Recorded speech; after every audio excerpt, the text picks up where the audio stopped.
Good morning বন্ধুরা, কেমন আছো? নিশ্চয়ই সবাই খুব ভালো আছো। তো আমি তো ভীষণ ভালো আছি।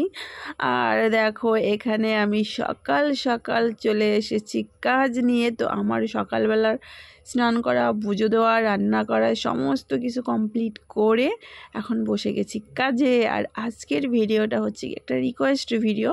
তো এক বন্ধুর রিকোয়েস্টে আজকের ভিডিওটা বানানো।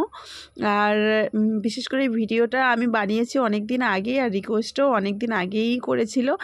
তো আমার এডিটের প্রবলেমের জন্য আমি ভিডিওটা আপলোড করতে পারিনি। আর এখানে দেখো, মেয়ে বরফের ডিম বানিয়েছে। তো বরফের ভিতরের অংশটা খুলে দিয়ে জল ভরে ওরা দু ভাই বোনে এটার মধ্যে ফুল দিয়ে তারপরে বরফের ডিম বানিয়েছে। সেটা আমাকে বলছে, মা এটা একটু দেখাও। তার জন্য এইটুকু তোমাদের সঙ্গে একটু শ্যুট করলাম।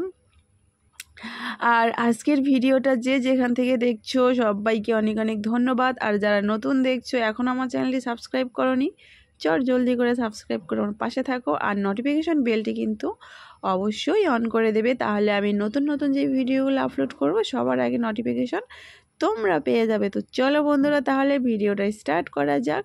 আর আরেকটা জিনিস তোমাদেরকে আমি দেখাবো। আর আজকে এক জায়গায় যাব, তো সেটাও দেখতে হলে ফুল ভিডিওটা দেখতে হবে তোমাদের। আর আজকের ভিডিওটা কিন্তু একদমই বড় নয়, ছোট্ট একটা ভিডিও।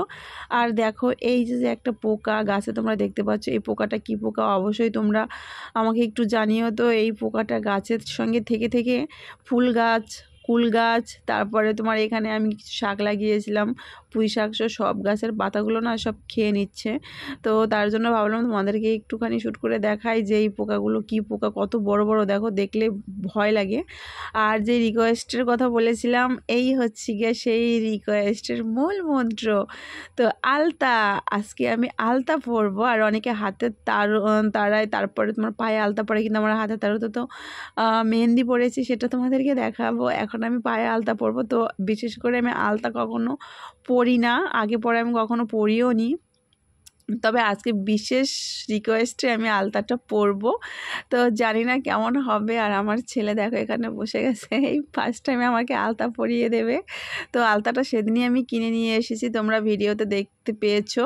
তো আমার ঘরে যেহেতু আমি বা মেয়ে আলতা পরি না কখনো, আমার ঘরে কখনো আলতা থাকেও না, শুধু এই ভিডিওটা করার জন্য আমি আলতাটা কিনেছি। আরে দেখো, আলতা পরেছি, খোকা বাবু যায়, লাল জুতো পায়, তাই না? থেবড়ে দিয়েছি পুরো পায়ের সঙ্গে, মনে হচ্ছে না পুরো জুতো পরেছি। তো সত্যি কথা বলতে আমি ভালো করে আলপনা করতে পারি না। তো এই জন্য ভাবলাম তাহলে এরকম করেই করি। আর তোমরা দেখতে পেলে ছেলেটা কীরকম মোটা করে টেনে দিয়েছে। তো ওই মোটা করে যেহেতু টেনে দিয়েছে, ওটা তার মুছতে পারা যাবে না, তাই না? তার জন্য ওইটার সঙ্গে অ্যাড করে আমি আরও মোটা করে পরে নিলাম। তো চলো বন্ধুরা, কেমন হয়েছে অবশ্যই তোমরা জানাবে আমার আলতা পরাটা। আর বিশেষ যেই বন্ধুর অনুরোধে আমি ভিডিওটা বানিয়েছি, তাকে বলছি আলতা পরাটা কেমন হয়েছে অবশ্যই জানাবেন। আর এর আগে পরে আমি কিন্তু এই আলতা পরা ভিডিওর দিনেই আমি কিছু শর্ট করে রেখেছিলাম এবং ফটোশ্যুট করেছিলাম, সেগুলো আমি অলরেডি আপলোড করে দিয়েছি। তো সেখানে কিন্তু অনেক ভালোবাসা দিয়েছেন।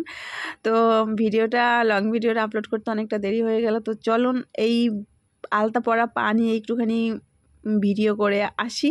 তো যেখানে আমি ভিডিও করেছিলাম সেইখানটায় এখন তোমাদেরকে আমি নিয়ে যাব। তো ভালোই লাগছে মনে হয়, তাই না বলো? তো দেখো, আমার ভিডিও স্পটে চলে এসেছি। এটা হচ্ছে গিয়ে একটা পাটছাড়ান্য বিল, ঝিল যাই বলো না কেন। তো জায়গাটা কিন্তু ভীষণ ভালো লাগছিল আমার, আগে একবার এসেছিলাম মতো, তার জন্য এসেছি। কিন্তু এসেই দেখি এখানে বৃষ্টি নামছে। তোমরা অবশ্যই বৃষ্টির শব্দটা শুনতে পাচ্ছ, যেহেতু আমি ছাতা নিয়ে ভিডিওটা করছি, ছাতার উপরে বৃষ্টির শব্দটা হচ্ছে। তো যাই হোক, এখানে দেখি দু একটা ভিডিও বানানোর চেষ্টা করছি, করে তারপরে চলে যাবো বাড়ি। আর বর তো পুরো বকাঝকা শুরু করে দিয়েছে এখানে এসেছি তার জন্য। তো এসেছি যেহেতু এত দূরে, টোটো ভাড়া না ওঠাই তো আর হবে না, তাই না? ভিডিও অবশ্যই করতে হবে। তো চলো তাহলে আমি কয়েকটা ভিডিও বানিয়ে নিই, তারপরে ঝটপট আবার বাড়ি চলে যাব, ভিজে গেলে ঠান্ডা লাগবে। তো চলো একটা ফটো করো।